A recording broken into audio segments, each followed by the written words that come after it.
천막 안에 모인 형제들의 눈빛은 더 이상 같은 방향을 보지 않았습니다. 1260년 카라코룸과 카이핑에서 거의 동시에 두 명의 대칸이 즉위했습니다. 한 명은 아리크 부케, 몽골 고원의 전통을 지키려는 보수파의 지지를 받았습니다. 다른 한 명은 쿠빌라이, 중국 북부의 풍요로운 자원과 정주 문명의 힘을 믿는 개혁파의 선택을 받았습니다. 이 분열은 단순한 권력 다툼이 아니었습니다. 이것은 칭기즈 칸이 세운 제국의 정체성, 그 근본적인 본질에 대한 물음이었습니다. 칭기즈 칸이 세상을 떠난 지 33년이 지난 시점이었습니다. 그의 손자 세대는 이제 제국의 운명을 결정해야 하는 기로에 서 있었습니다. 카라코룸에서 열린 쿠릴타이, 그 전통적인 몽골 귀족 회의는 더 이상 하나의 결론을 내리지 못했습니다. 동쪽 끝 중국의 대도시들을 경험한 귀족들과 여전히 초원에서 양떼를 몰며 살아가는 유목민. 지도자들 사이의 간극은 메울 수 없을 만큼 벌어져 있었습니다. 쿠빌라이는 이미 중국 북부에서 자신만의 행정체계를 구축하고 있었습니다. 그는 한족 관료들을 등용했고 불교와 유교의 가르침에 귀를 기울였습니다. 그의 궁정에서는 페르시아 상인과 티베트 승려, 한족 학자들이 어우러져 새로운 형태의 제국 문화를 만들어가고 있었습니다. 반면 아리크 부케는 카라코룸에 남아 전통적인 몽골의 생활 방식을 고수했습니다. 그에게 제국이란 말 위에서 활을 쏘는 전사들의 연합이었고 천막과 초원이 곧 권력의 중심이었습니다. 이 두 형제 사이의 전쟁은 4년 동안 이어졌습니다. 전투는 몽골 고원 곳곳에서 벌어졌고 수많은 전사들이 형제의 칼날 아래 쓰러졌습니다. 페르시아의 역사가 라시드 앗디는 그의 방대한 역사서 집사에서 이 시기를 하늘이 둘로 갈라진 때라고 기록했습니다. 그의 표현처럼 이 전쟁은 단순히 두 사람의 싸움이 아니라 제국 전체의 방향성을 결정하는 문명사적 분기점이었습니다. 1264년 아리크 부케가 결국 항복했습니다. 그러나 쿠빌라이의 승리는 통일이 아니라 분열의 시작을 의미했습니다. 서쪽의 킵차크 칸국을 다스리던 베르케 칸은 쿠빌라이의 정통성을 인정하지 않았습니다. 그는 이미 이슬람으로 개종한 상태였고 칸국의 훌라구아는 아제르바이잔 지역을 놓고 치열한 전쟁을 벌이고 있었습니다. 차가타이 칸국 역시 중앙아시아의 독자적인 세력으로 자리 잡으며 카라코룸의 명령을 따르지 않았습니다. 피는 하나였으나 길은 넷이었습니다. 주치의 후예들은 볼가 강 유역에서 루스 공국들을 지배하며 킵차크 초원의 주인이 되었습니다. 그들의 수도 사라이는 동서교역의 중심지로 번성했고 이탈리아 상인들과 무슬림 학자들이 모여드는 국제도시가 되었습니다. 차가타이의 후손들은 트란스옥시아나, 즉 아무다리아 강과 시르다리아 강 사이의 비옥한 땅을 차지했습니다. 사마르칸트와 부하라, 이 고대 도시들은 차가타이 칸국의 보석이 되었습니다. 툴루이의 아들 훌라구는 페르시아 전역을 정복하고 바그다드를 함락시켰습니다. 1258년 2월 아바스 왕조의 마지막 칼리파가 티그리스 강변에서 처형당했고 500년 이슬람 제국의 심장이 멈췄습니다. 그리고 쿠빌라이는 동쪽에서 송나라를 무너뜨리고 중국 전역의 황제가 되었습니다. 4개의 칸국은 각자의 길을 걷기 시작했습니다. 그러나 이들을 하나로 묶어주던 끈이 있었습니다. 바로 칭기즈 칸이 제정한 법전 야사였습니다. 이 법은 단순한 법률 조문이 아니었습니다. 그것은 몽골인의 정체성 그 자체였고 제국의 통일성을 유지하는 정신적 기둥이었습니다. 야사는 전쟁의 규율부터 일상의 예절까지 몽골 사회의 모든 측면을 규정했습니다. 물에 손을 씻지 말라, 천둥이 칠 때는 천막 안에 머물러라, 같은 식기로 음식을 나누어 먹어라. 이러한 규칙들은 유목민의 생활 방식에서 나온 실용적 지혜였습니다. 그러나 칸국이 서로 다른 환경에 자리 잡으면서 야사는 도전받기 시작했습니다. 쿠빌라이의 원나라에서는 중국 전통의 율령이 야사와 충돌했습니다. 유교의 예법과 몽골의 관습은 근본적으로 달랐습니다. 한족 관료들은 황제가 천명을 받은 존재이며 하늘의 제사를 지내야 한다고 주장했습니다. 그러나 야사는 하늘, 즉 텐그리에 대한 몽골 고유의 숭배 방식을 규정하고 있었습니다. 쿠빌라이는 결국 타협을 선택했습니다. 그는 베이징에 중국식 종묘를 세우고 천자의 예법을 따랐지만 동시에 상도에서는 몽골식 나담 축제를 열고 샤머니즘 의식을 유지했습니다.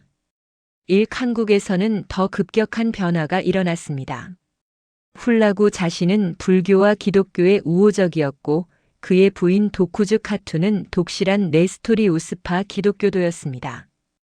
그러나 그들이 지배하는 땅의 대다수 주민은 무슬림이었습니다.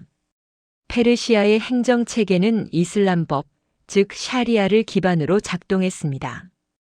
야사와 샤리아는 많은 부분에서 충돌했습니다.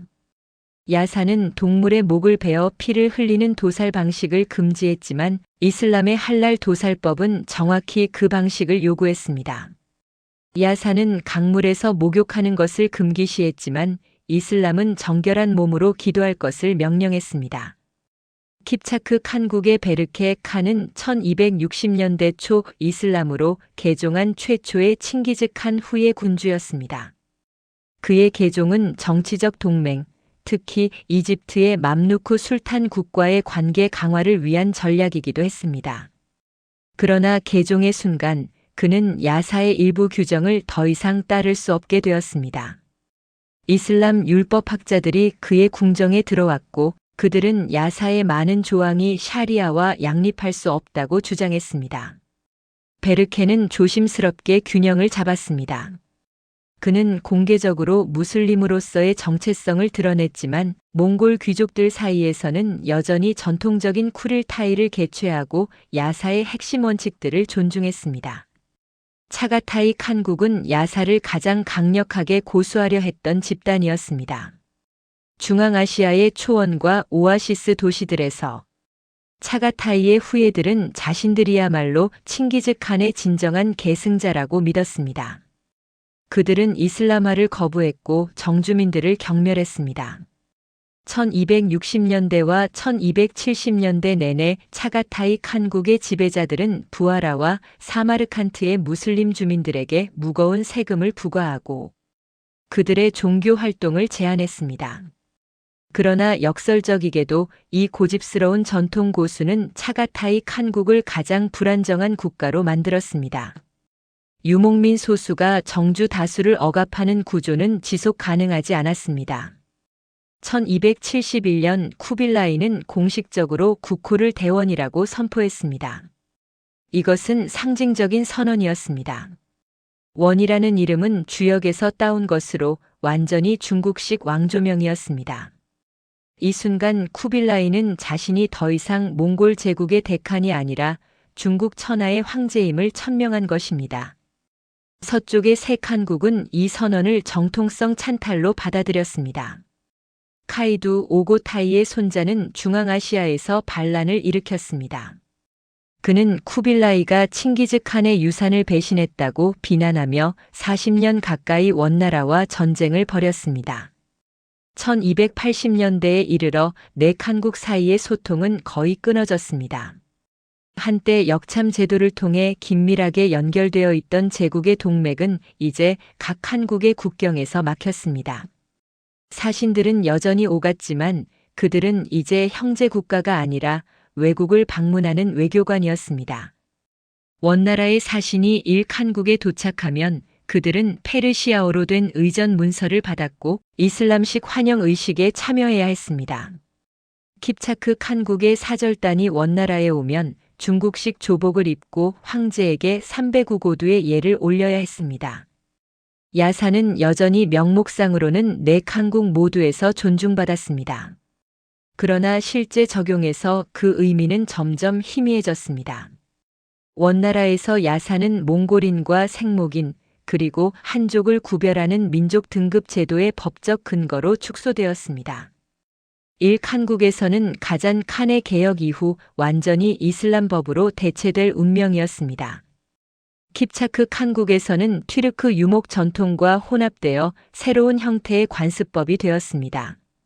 차가타이 칸국만이 야사를 원형 그대로 지키려 했지만 그것은 이미 변화하는 세계에 맞지 않는 시대착오적인 시도였습니다. 1294년 쿠빌라이 칸이 사망했습니다. 그의 죽음과 함께 몽골 제국의 명목상 통일성마저 완전히 사라졌습니다. 서쪽의 세 칸국은 더 이상 원나라의 대칸에게 어떠한 명분상의 충성도 표하지 않았습니다. 각 칸국은 독립된 주권 국가로서 행동했고 때로는 서로 전쟁을 벌이기도 했습니다. 칸국과 킵차크 칸국은 코카서스 지역을 둘러싸고 50년 가까이 전쟁을 계속했습니다. 이 전쟁에서 그들은 각각 맘루크 이집트와 비잔티움 제국을 동맹으로 끌어들였습니다. 칭기즈 칸의 후예들이 이교도 국가들과 손잡고 형제의 나라를 공격하는 광경, 이것은 80년 전이라면 상상할 수 없는 일이었습니다. 그러나 이 분열은 동시에 새로운 가능성의 시작이기도 했습니다. 네 칸국은 각자가 자리 잡은 토양에서 독특한 문화적 종합을 이루어냈습니다. 그들은 정복자에서 통치자로, 유목민에서 제국 건설자로 변모했습니다. 이 과정에서 그들은 중국, 페르시아, 튀르크, 러시아라는 위대한 문명 전통들과 만났고 그것들을 흡수하고 변형시켰습니다. 칭기즈 칸의 제국은 무너졌지만 그의 후예들은 살아남았습니다. 그리고 그들은 단순히 살아남은 것이 아니라 각자의 땅에서 새로운 문명의 씨앗을 뿌렸습니다.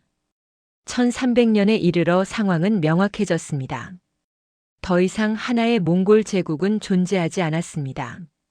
대신 4개의 독립된 국가들이 있었고 그들은 각각 다른 언어를 쓰고 다른 신을 섬기고 다른 법을 따랐습니다. 그러나 모두가 칭기즈 칸의 혈통이라는 정당성을 내세웠고 그 유산을 자신들의 방식으로 해석했습니다. 거대한 균열은 완성되었습니다. 이제 각 칸국의 여정이 본격적으로 시작될 차례였습니다. 그들은 어디로 향할 것인가? 동양의 두 칸국은 어떤 선택을 내릴 것인가? 다음 장에서 그 이야기가 펼쳐집니다.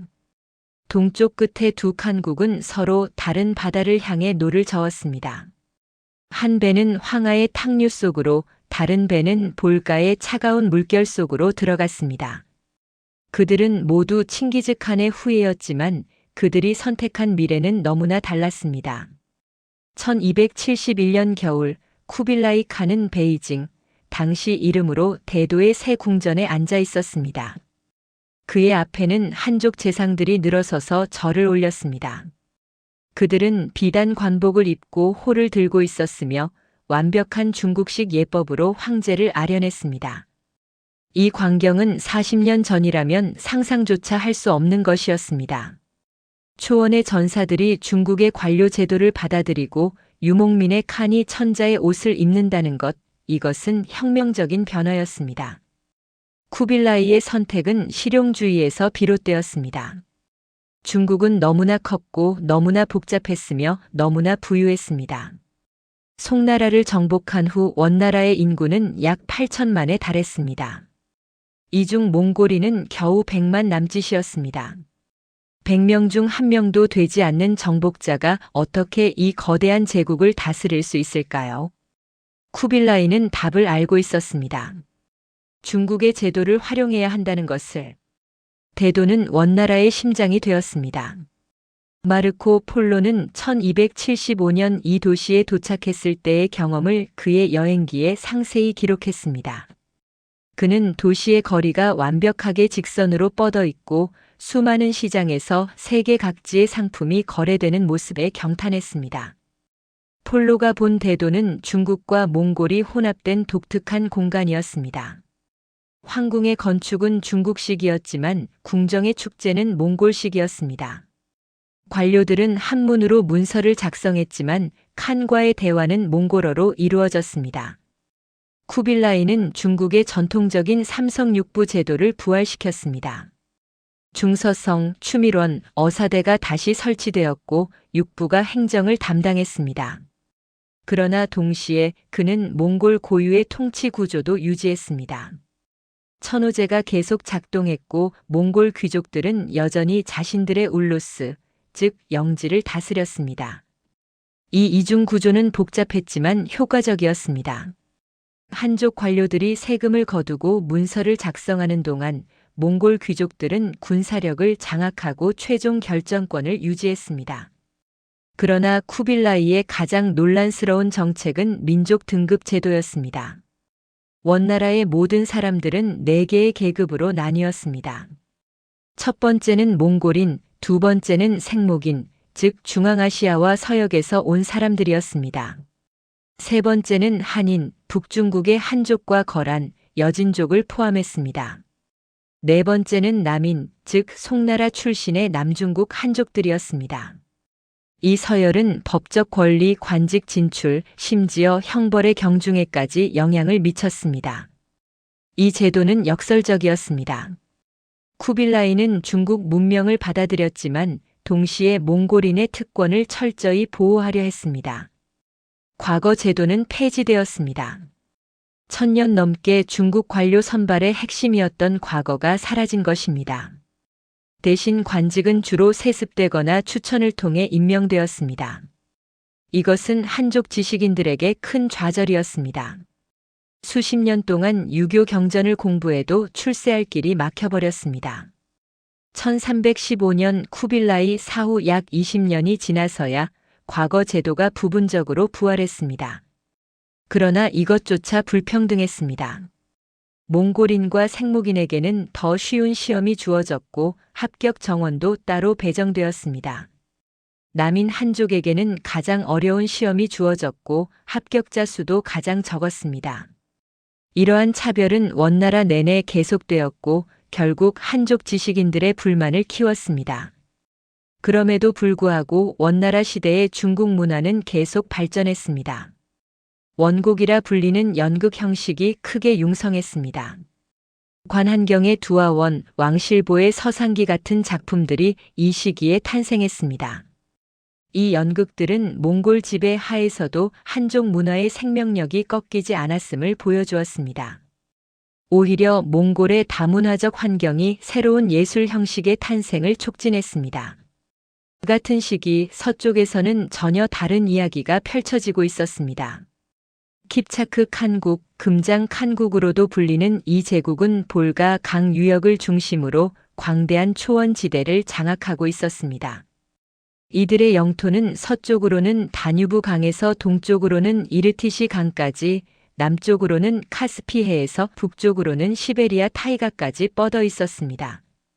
킵차크 칸국의 통치 방식은 원나라와 근본적으로 달랐습니다. 이들은 직접 통치를 최소화했습니다. 루스의 공국들, 즉 모스크바, 트베리, 야잔, 수주달 같은 러시아 공국들은 자체적인 통치 구조를 유지했습니다. 그들은 자신들의 대공을 선출했고 정교의 신앙을 지켰으며 슬라브어로 행정을 운영했습니다. 킵차크 칸국이 요구한 것은 단 하나, 공물이었습니다. 이 제도를 역사가들은 타타르의 멍해라고 불렀습니다. 매년 가을이 되면 루스 공국들은 막대한 은과 모피, 곡물을 사라이의 칸에게 바쳐야 했습니다. 곡물을 제때 바치지 못하면 칸의 군대가 들이닥쳐 도시를 약탈했습니다. 1293년 듀덴이라는 몽골 장군은 14개의 루스 도시를 불태웠습니다. 이러한 응징은 루스 공국들에게 공포를 심어주었고 그들은 무엇보다 곡물 납부를 최우선 과제로 삼았습니다. 그러나 이 간접 지배는 예상치 못한 결과를 낳았습니다. 루스 공국들 사이에 치열한 경쟁이 벌어졌습니다. 누가 칸의 총애를 받을 것인가, 누가 대공의 칭호를 얻을 것인가. 이 경쟁에서 모스크바 공국이 서서히 두각을 나타내기 시작했습니다. 모스크바의 공들은 사라이를 자주 방문했고 칸의 요구를 다른 누구보다 충실히 따랐습니다. 그들은 심지어 칸을 대신해 다른 공국들로부터 곡물을 거두는 역할을 맡았습니다. 이 과정에서 모스크바는 부를 축적했고 권력을 키웠습니다. 1313년 킵차크 칸국의 역사에서 결정적인 순간이 찾아왔습니다. 우즈베크 칸이 즉위하며 수니파 이슬람을 국교로 선포한 것입니다. 이것은 단순한 종교적 개종이 아니었습니다. 이것은 칸국 전체의 정체성을 바꾸는 문명사적 전환이었습니다. 우즈베크는 몽골 귀족들에게 개종을 강요했습니다. 거부하는 자들은 처형되거나 추방되었습니다. 전통적인 샤머니즘과 텐그리 숭배는 공식적으로 금지되었습니다. 이 결정의 배경에는 실용적인 계산이 있었습니다. 킵차크 칸국의 영토에는 이미 수백만의 무슬림이 살고 있었습니다. 볼가 불가르인들, 크림의 투르크인들, 호레즘의 주민들, 이들은 모두 이슬람을 믿었습니다. 칸이 무슬림이 되면 이들의 충성을 더 쉽게 얻을 수 있었습니다. 또한 이슬람 세계와의 무역도 더욱 활발해질 수 있었습니다. 킵차크 칸국은 동서 교역로의 중심에 자리 잡고 있었고 이슬람 상인들이 이 무역의 주역이었습니다. 우즈베크의 개종은 칸국의 문화를 급속히 변화시켰습니다. 사라이에 거대한 모스크들이 세워졌습니다. 이븐 바투타 모로코 출신의 위대한 여행가는 1330년대에 사라이를 방문했을 때 도시의 웅장함에 감탄했습니다. 그는 여행기에서 사라이를 세계에서 가장 아름다운 도시 중 하나라고 묘사했습니다. 그가 본 사라이에는 13개의 금요 모스크와 수많은 마드라사가 있었습니다. 무슬림 학자들이 코란을 가르쳤고 수피 신비주의자들이 영적 가르침을 전파했습니다. 그러나 이슬람화는 표면적인 것에 머물지 않았습니다. 킵차크 칸국의 지배층은 점차 튀르크화되었습니다. 이것은 언어적, 문화적 변화였습니다. 몽골 귀족들은 킵차크 튀르크어를 사용하기 시작했습니다. 그들은 튀르크계 정주민들, 특히 타타르족과 통혼했습니다. 타타르족은 원래 몽골 초원의 한 부족이었지만 킵차크 칸국 시대에는 튀르크어를 사용하는 무슬림 집단으로 변모해 있었습니다. 이 튀르크-몽골 융합은 새로운 정체성을 만들어냈습니다. 14세기 말에 이르면 킵차크 칸국의 지배층을 순수한 몽골인이라고 부르기 어려워졌습니다.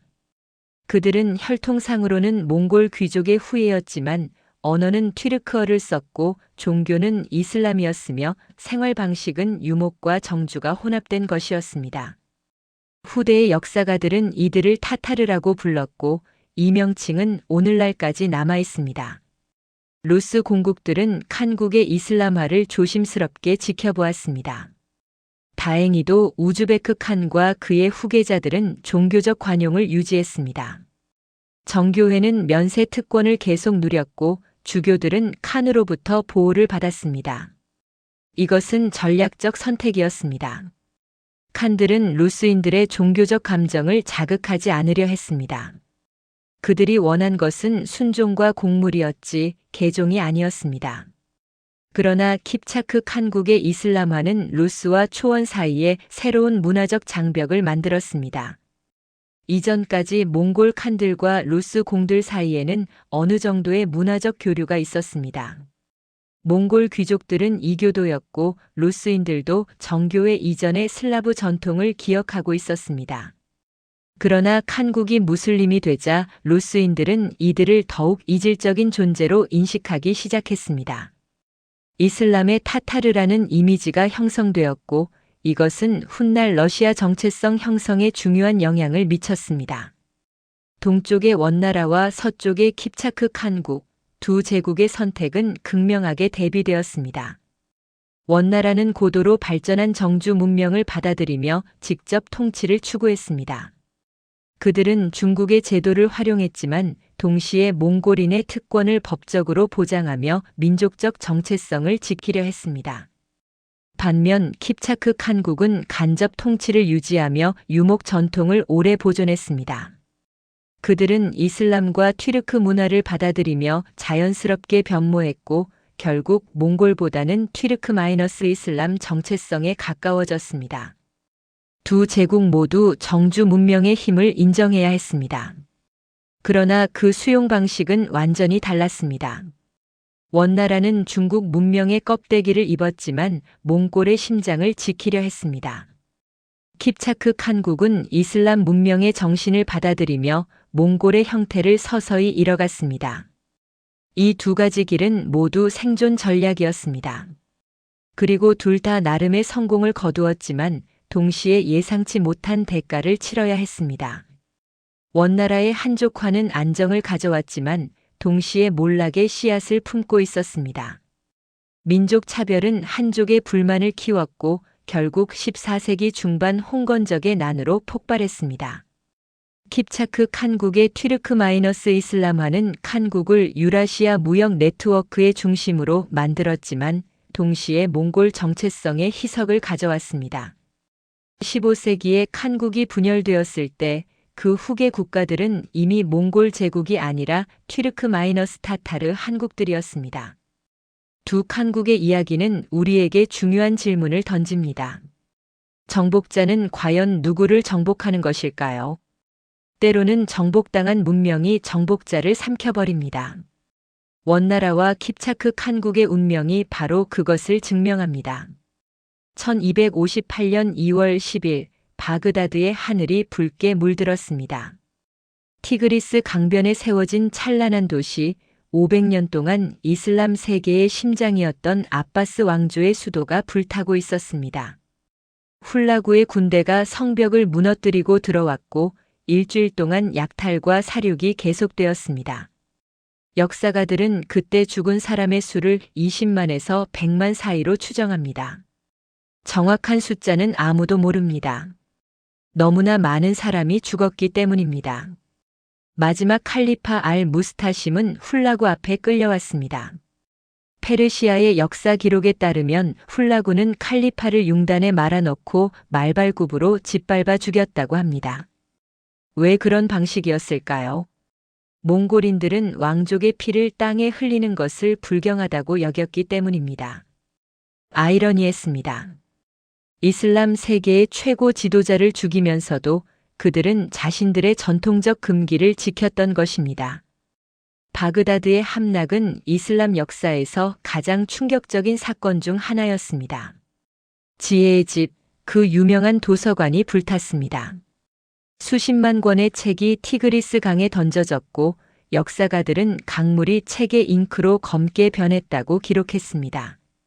1000년 가까이 축적된 이슬람 문명의 지적 유산이 사흘 만에 재가 되었습니다. 그날 이후 이슬람 세계는 몽골을 악마로 기억했습니다. 그리고 훌라구의 후예들이 세운 일칸국은 이슬람의 가장 큰 적으로 각인되었습니다. 그러나 역사는 예상치 못한 방향으로 흘렀습니다. 파괴자는 건설자가 되었고 적은 수호자가 되었습니다. 일칸국의 이야기는 증오에서 사랑으로, 정복에서 융합으로 나아간 극적인 여정이었습니다. 훌라구는 이란 고원 전역을 장악한 후 타브리즈를 수도로 정했습니다. 이 도시는 페르시아 북서부 우루미아 호수 근처에 자리 잡고 있었습니다. 전략적으로 완벽한 위치였습니다. 서쪽으로는 아나톨리아, 남쪽으로는 메소포타미아, 동쪽으로는 호라산으로 가는 길이 모두 이곳에서 만났습니다. 훌라구는 이곳에 거대한 궁전을 지었습니다. 그러나 그의 궁전은 페르시아식이 아니라 몽골식 천막 구조를 모방한 것이었습니다. 돌로 지었지만 형태는 게르를 닮았습니다. 훌라구 자신은 불교의 호의적이었습니다. 그의 어머니 소르각탄이 베키는 독실한 네스토리우스파 기독교인이었고 그 영향으로 훌라구는 기독교에도 우호적이었습니다. 그의 부인 도쿠즈 카투는 케라이트 부족 출신의 기독교도였고 그녀는 일칸국 내 기독교 공동체의 강력한 후원자가 되었습니다. 타브리즈에는 네스토리우스파 교회들이 세워졌고 기독교 성직자들은 세금 면제 혜택을 받았습니다. 이것은 무슬림 주민들에게 굴욕이었습니다. 그들의 칼리파는 살해당했고 모스크는 파괴되었으며 이제 기독교도들이 그들 위에 군림하고 있었습니다. 특히 아르메니아와 조지아의 기독교 왕국들이 몽골과 동맹을 맺자 무슬림들의 분노는 더욱 커졌습니다. 일칸국의 초기 수십 년은 종교적 긴장으로 가득했습니다. 그러나 페르시아 문명은 강력했습니다. 정복자들이 군사력을 가지고 있었다면 페르시아인들은 지식과 행정 능력을 가지고 있었습니다. 훌라구와 그의 후계자들은 곧 깨달았습니다. 제국을 다스리려면 페르시아인들의 도움이 필요하다는 것을. 그리고 페르시아의 엘리트들은 대부분 무슬림이었습니다. 나시르 앗-딘 투시라는 인물이 있었습니다.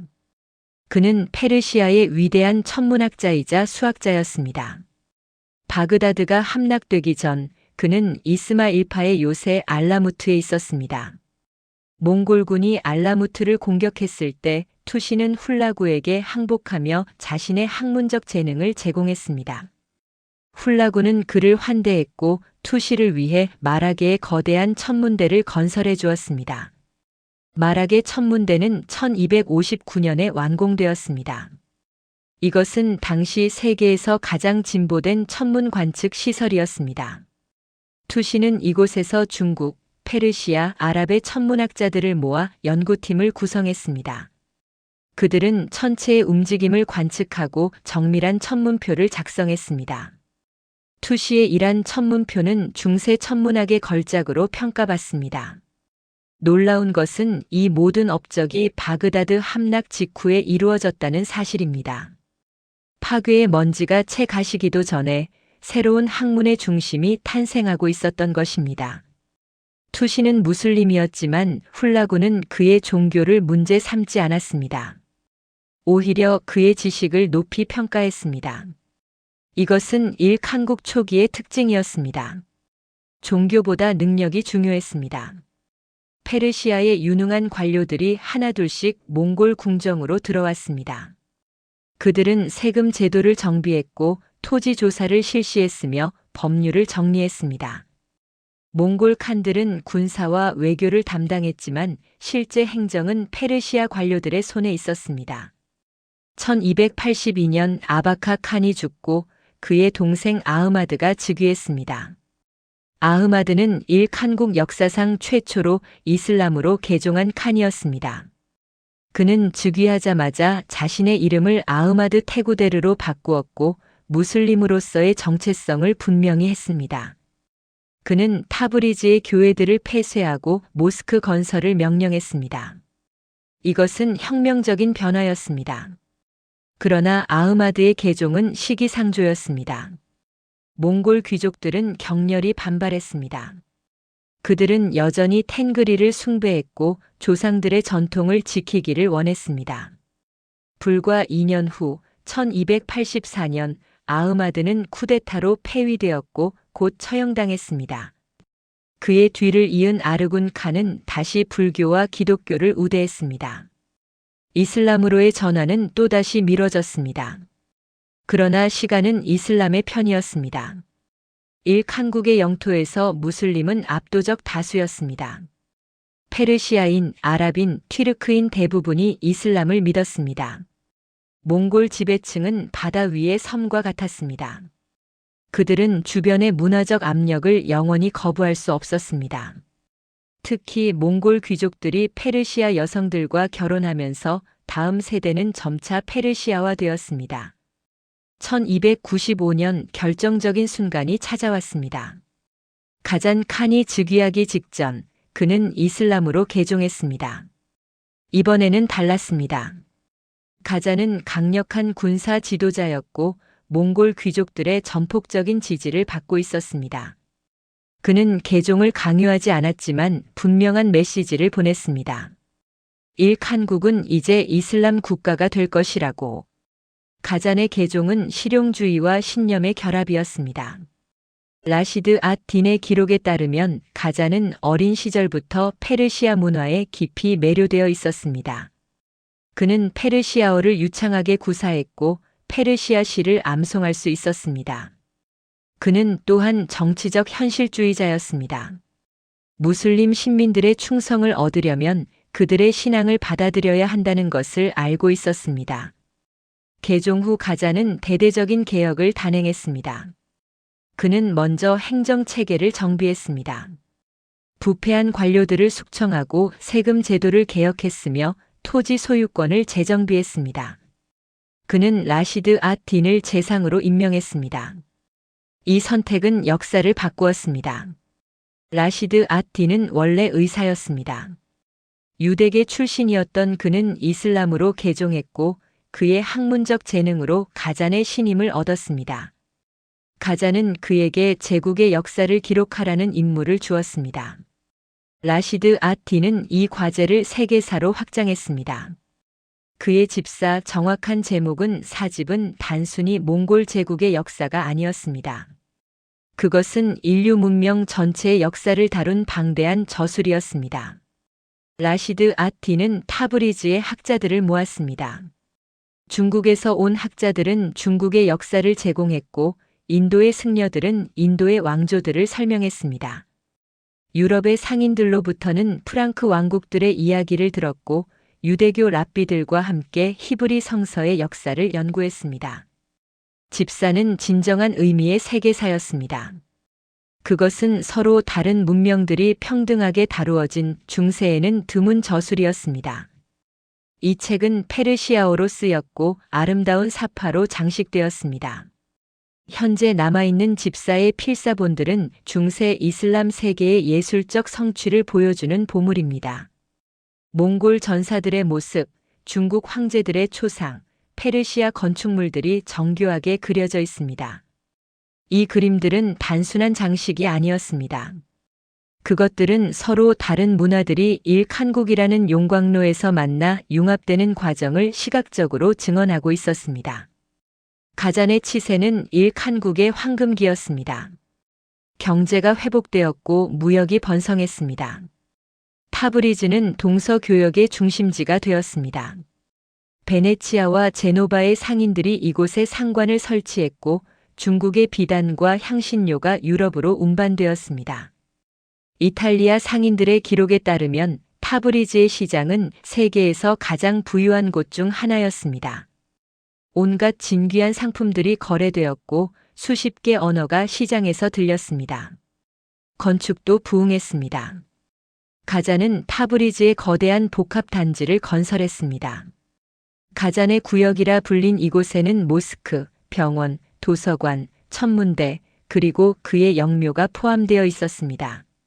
안타깝게도 이 건축물들은 대부분 사라졌습니다. 후대의 전쟁과 지진으로 파괴되었기 때문입니다. 그러나 당시의 기록들은 그 웅장함을 생생하게 전해줍니다. 가잔의 영묘는 특히 인상적이었다고 합니다. 팔각형 구조의 푸른색 타일로 덮여 있었고 높이가 50m가 넘었습니다. 이 영묘는 페르시아와 몽골 건축 양식의 융합이었습니다. 구조는 페르시아 전통을 따랐지만 장식에는 중국과 몽골의 요소들이 포함되어 있었습니다. 용과 불사조가 아랍어 서예와 함께 벽면을 장식했습니다. 가잔은 1304년에 세상을 떠났습니다.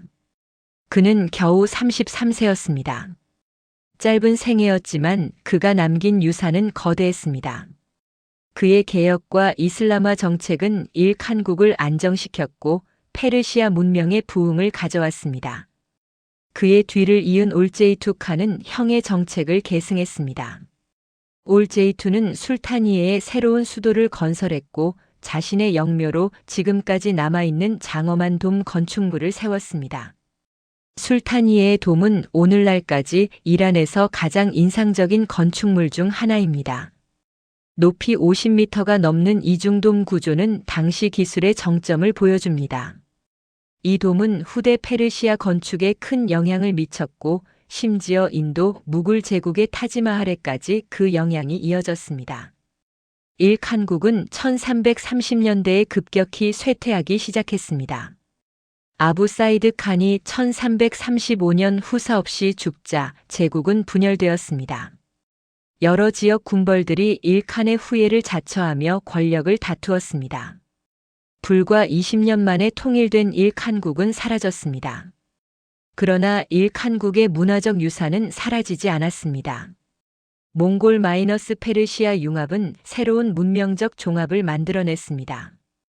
페르시아 미니어처 회화, 페르시아어 역사 서술, 이슬람 건축의 새로운 양식들, 이 모든 것이 일칸국 시대에 꽃 피웠습니다.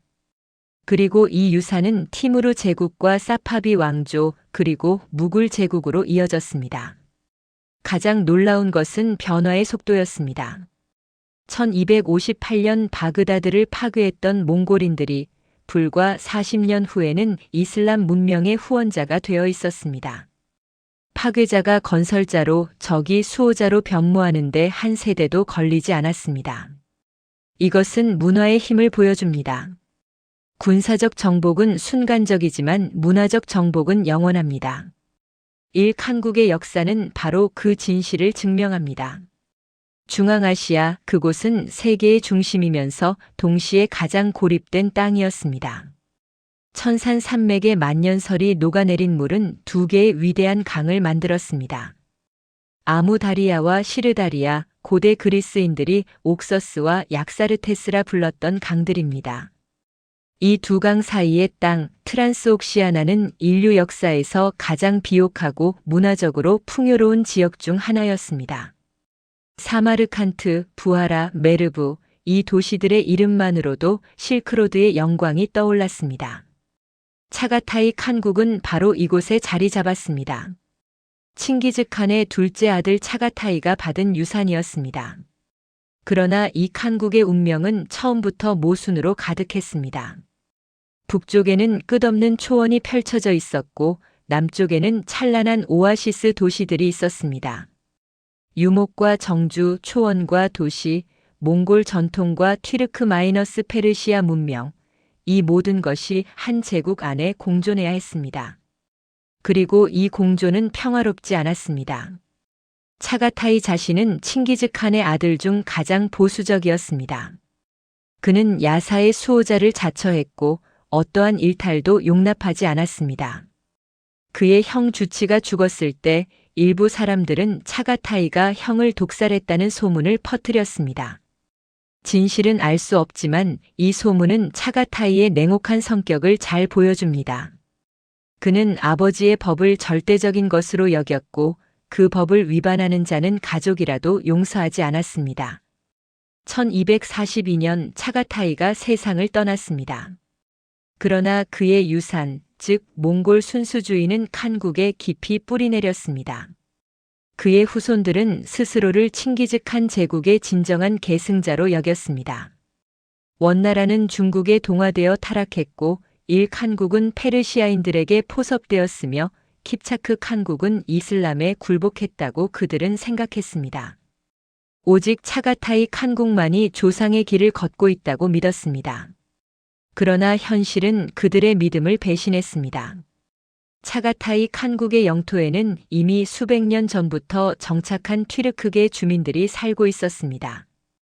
이들은 카를룩, 야그마, 투우시와 같은 부족들의 후예였고 대부분 무슬림으로 개종한 상태였습니다.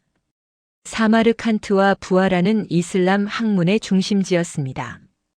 위대한 이슬람 학자 알-부하리가 이곳 출신이었고 수많은 마드라사가 코란을 가르치고 있었습니다. 차가타이의 후손들은 이 도시들을 지배했지만 이해하지 못했습니다. 그들은 초원의 삶에 익숙했습니다. 여름에는 천산의 목초지로 올라가고 겨울에는 강 유역의 따뜻한 곳으로 내려왔습니다. 그들은 게르에 살았고 말 위에서 시간을 보냈으며 사냥을 즐겼습니다. 도시의 복잡한 행정, 관계 수로의 유지 관리, 상업의 미묘한 법칙들, 이런 것들은 그들의 관심사가 아니었습니다. 1260년대 알구칸의 치세에 중요한 변화가 시작되었습니다. 알구는 쿠빌라이를 지지하며 카이두와 전쟁을 벌였습니다. 카이두는 오고타이의 손자로 중앙아시아에서 반쿠빌라이 운동의 중심이었습니다.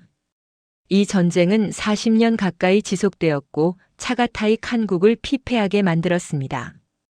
끊임없는 전쟁으로 초원의 목축 경제는 무너졌고 도시들은 약탈당했습니다. 전쟁의 혼란 속에서 이상한 현상이 일어났습니다. 몽골 칸들이 정주 생활을 시작한 것입니다. 전쟁 수행을 위해 그들은 도시에 머물러야 했고 보급과 행정을 위해 정주민 관료들을 고용해야 했습니다. 알구 칸 자신도 사마르칸트 근처에 궁전을 지었습니다. 물론 그것은 여전히 천막 형태였지만 고정된 위치에 세워진 것이었습니다. 1306년 카이두가 죽었습니다. 그의 아들 차파르는 결국 원나라와 강화를 맺었고 오랜 전쟁이 끝났습니다. 그러나 평화는 새로운 문제를 가져왔습니다. 전쟁 중에는 외부의 적에 집중할 수 있었지만 이제 칸국 내부의 모순이 표면으로 드러났습니다. 몽골 귀족들 사이에서 격렬한 논쟁이 시작되었습니다. 우리는 누구인가? 우리는 무엇을 믿는가?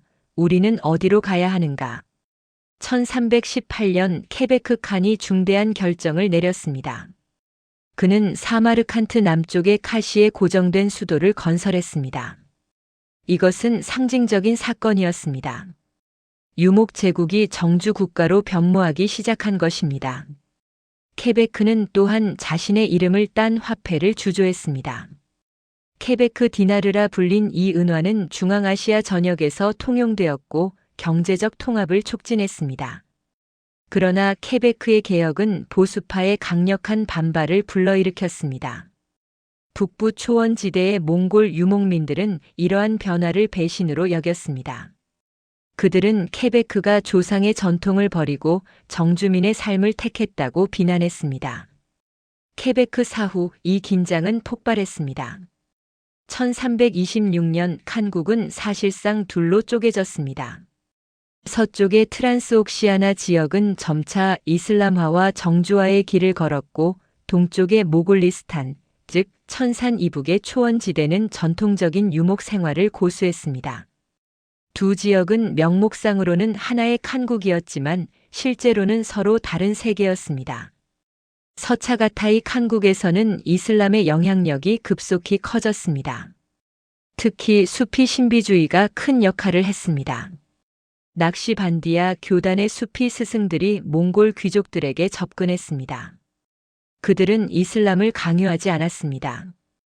대신 그들은 영적 지도자로서 존경을 받았고 그들의 카리스마와 지혜로 몽골인들의 마음을 사로잡았습니다. 바하 앗딘 낚시반드는 14세기 중반 부하라 근처에서 활동한 위대한 수피 스승이었습니다. 그는 소리 없는 지크르, 즉 묵상을 강조했고 일상생활 속에서의 영성을 가르쳤습니다. 그의 가르침은 실용적이고 접근하기 쉬웠습니다. 몽골 전사들도 쉽게 받아들일 수 있었습니다. 낚시반디아 교단은 중앙아시아 전역으로 퍼져나갔고 결국 차가타이 칸국의 지배층까지 파고들었습니다. 1334년 타르마시린 칸이 공식적으로 이슬람으로 개종했습니다. 그는 자신의 이름을 알라 앗딘으로 바꾸고 사마르칸트의 장엄한 모스크를 건설했습니다. 이 개종은 서차가타이 칸국에서 환영받았습니다. 도시의 무슬림 주민들은 마침내 자신들의 군주가 같은 신앙을 가지게 되었다며 기뻐했습니다. 그러나 동차가타이, 즉 모골리스탄의 반응은 정반대였습니다. 그곳의 몽골 유목민들은 타르마시린의 개종을 반역으로 규정했습니다. 그들은 군대를 일으켜 타르마시린을 공격했습니다. 1334년 타르마시린은 전투에서 패배하고 살해되었습니다. 그의 치세는 겨우 8년이었습니다. 이 사건은 차가타이 칸국의 정체성 위기를 극명하게 보여주었습니다. 같은 칭기즈 칸의 후예들이 종교 문제로 서로를 죽이고 있었습니다. 이것은 더 이상 정치적 분쟁이 아니었습니다. 이것은 문명적 선택을 둘러싼 내전이었습니다. 우리는 몽골인으로 남을 것인가 아니면 무슬림 튀르크인이 될 것인가. 1340년대와 1350년대는 혼돈의 시기였습니다. 수많은 칸들이 등장했다가 사라졌습니다. 어떤 이는 몇 달만 집권했고 어떤 이는 겨우 몇 주를 버텼습니다. 차가타이 가문의 혈통을 가진 자라면 누구나 칸을 자칭할 수 있었지만 실제 권력은 아미르들, 즉 군사 귀족들의 손에 있었습니다. 칸은 상징이 되었고 아미르들이 실권자가 되었습니다. 이 혼란의 시기에 언어적 변화가 결정적으로 진행되었습니다. 서차가타이 칸국의 지배층은 점차 몽골어를 잊어갔습니다. 그들은 차가타이 튀르크어를 사용하기 시작했습니다. 이 언어는 킵차크 튀르크어와 달리 동튀르크어 계통이었고 우이구르 문자로 표기되었습니다. 나중에 아랍 문자로 전환되었지만 차가타이어는 중앙아시아의 공용어가 되었습니다. 이 언어 변화는 정체성의 변화를 의미했습니다. 몽골어를 잃는다는 것은 몽골인으로서의 정체성을 잃는다는 뜻이었습니다. 물론 그들은 여전히 칭기즈칸의 후예라는 혈통을 주장했습니다. 그러나 그들의 일상 언어, 그들의 문화적 표현, 그들의 정신 세계는 이미 튀르크화되어 있었습니다. 모굴리스탄에서는 상황이 달랐습니다. 1347년 투굴룩 티무르가 동차가타이의 칸으로 즉위했습니다. 그는 모굴리스탄을 안정시켰고 강력한 중앙 집권 체제를 구축했습니다. 흥미롭게도 투굴룩 티무르 자신도 결국 이슬람으로 개종했습니다. 그러나 그의 개종은 타르마시린과 달랐습니다. 그는 강제하지 않았고 서서히 진행했습니다. 그는 몽골 전통과 이슬람을 조화시키려 노력했습니다. 1360년 투굴룩 티무르는 서쪽의 혼란을 기회로 보았습니다.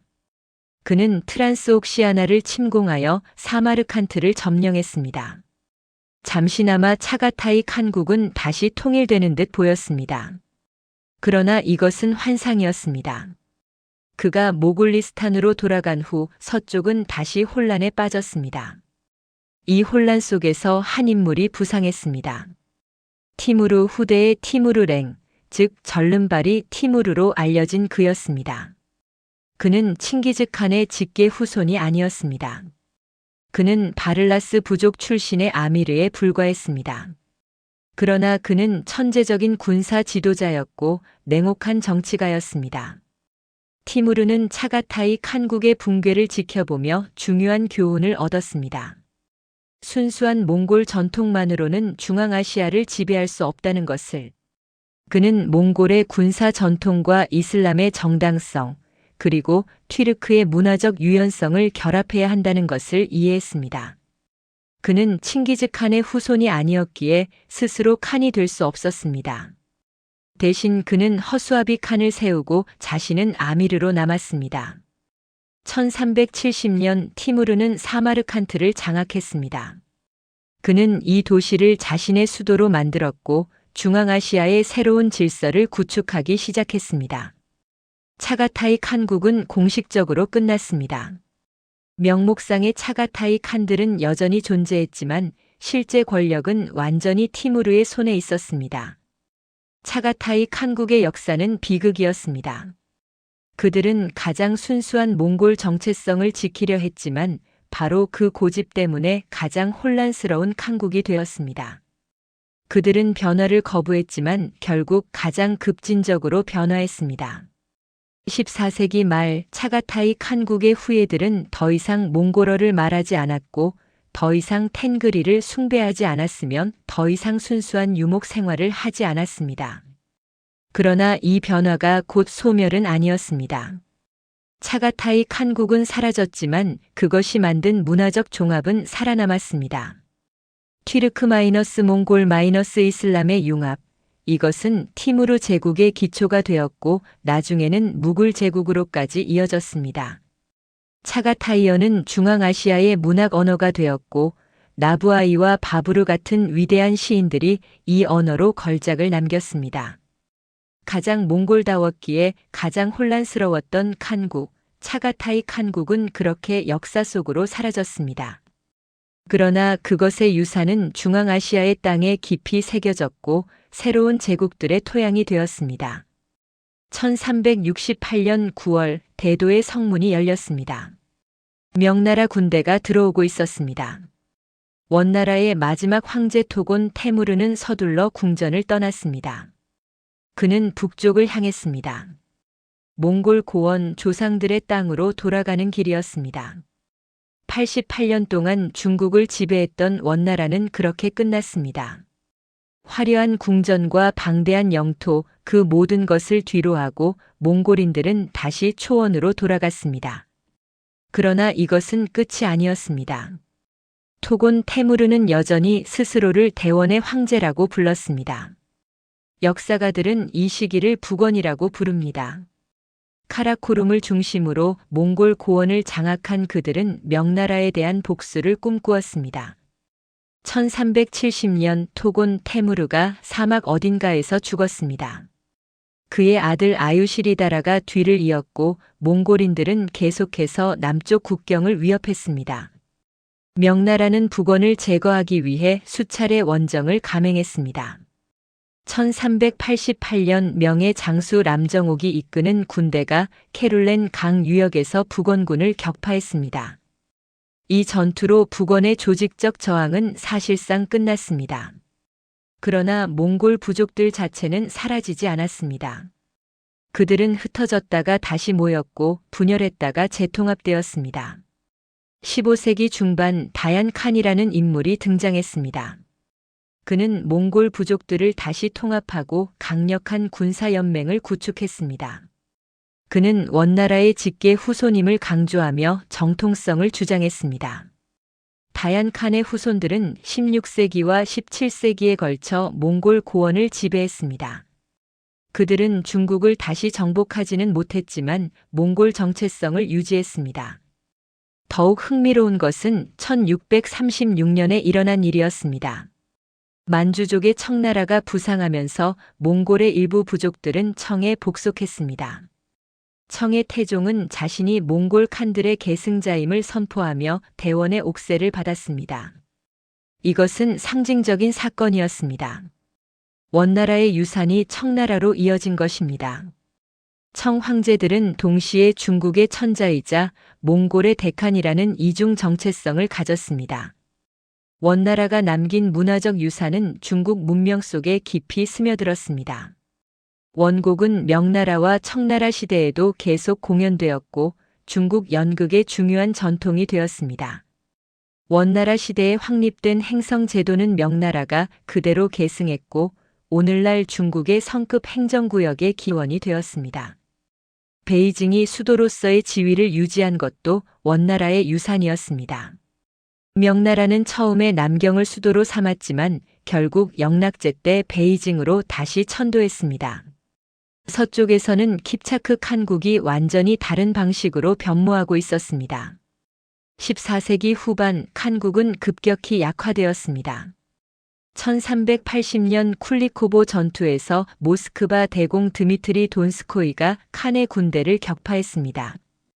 이것은 상징적인 사건이었습니다. 150년 동안 루스 공국들을 지배했던 타타르의 무적 신화가 깨진 것입니다. 1395년 더 큰 재앙이 찾아왔습니다. 티무르가 킵차크 칸국을 침공한 것입니다. 그는 사라이를 완전히 파괴했습니다. 한때 유라시아에서 가장 부유했던 도시가 폐허가 되었습니다. 티무르의 군대는 볼가 강 유역을 초토화했고 킵차크 칸국의 경제적 기반을 무너뜨렸습니다.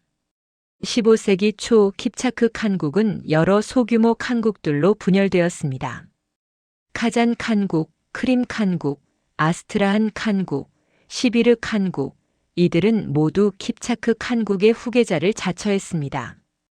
그들은 모두 칭기즈 칸의 후손이 다스렸고 튀르크마이너스 타타르어를 사용했으며 수니파 이슬람을 신봉했습니다. 이 속한국들은 각자 독특한 운명을 맞이했습니다. 크림 칸국은 가장 오래 생존했습니다. 그들은 1475년 오스만 제국의 보호국이 되었고 이 지위 덕분에 18세기 후반까지 독립을 유지했습니다.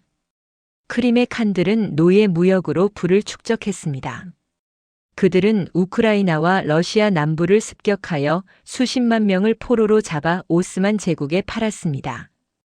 이 끔찍한 무역은 17세기까지 계속되었습니다. 카잔 칸국은 볼가 강 중류에 위치했고 모피 무역의 중심지였습니다. 이들은 시베리아의 모피를 모스크바와 중앙아시아로 중개했습니다. 카잔은 번영했고 인구 10만이 넘는 대도시가 되었습니다.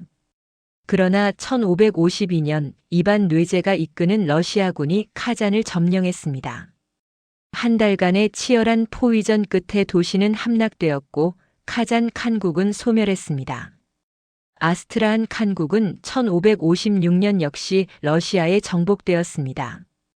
시비르 칸국은 1598년까지 버텼지만 결국 러시아의 코사크들에게 정복당했습니다. 크림 칸국은 1783년 예카테리나 2세에 의해 러시아 제국에 병합되었습니다. 이로써 킵차크 칸국의 모든 후계 국가들이 역사에서 사라졌습니다. 그러나 킵차크 칸국의 유산은 사라지지 않았습니다. 타타르족은 오늘날까지 러시아 연방 내에서 중요한 민족 집단으로 남아 있습니다.